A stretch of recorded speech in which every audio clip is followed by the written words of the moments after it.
Calixtro. I don't know what the preamble for Calixtro is, other than the fact that of all the wines that come from Tench, it is the unique child. And I say that in a good way because Block 1B South is different and nobody knows why. The soil pits are the same as the blocks around it. There's a slight transition from rock to soil, but from 1A to 2A, this little 1B is just a natural transition. But when you taste the fruit when walking through the vineyard, it's different. And I think it shows in this wine in the 2021 especially. The phenolics of this speak to the vintage, but it's starting to really pull forward. But this is a wine that wants 2 to 3 years. Just like the gentleman, the 21 Calixtro is full of personality and energy. You get weight, you get power, it's a huge wine. But the fruit profile is so different than Tin Box. When you break these two down, what would you, Brian, say that Calixtro brings you that's different than Tin Box? Yeah, I think Tin Box has a lift and a brightness to it, whereas Calixtro is dark and brooding and powerful and full and rich and intense, perhaps like the man himself.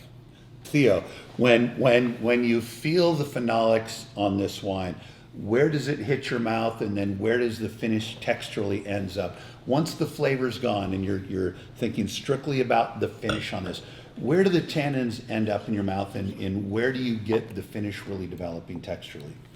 In the back of my palate, absolutely. Forward is all fruit. The nose for me, a little bit of that iodine, that crushed rock, and then this beautiful, rich fruit on the palate, and then the tannin kicks in, and it's all through the finish.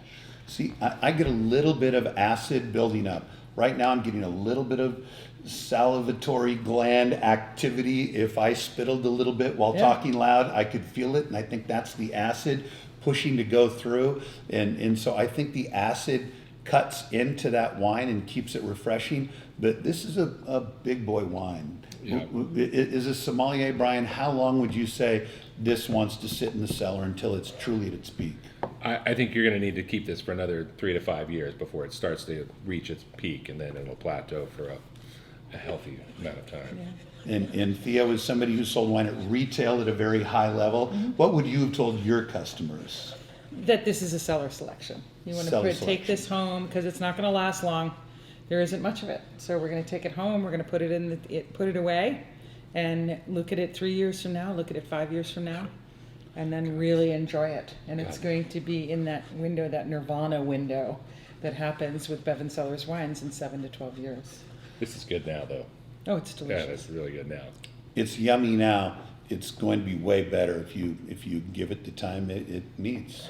I love this one. Boom. Cheers. Cheers.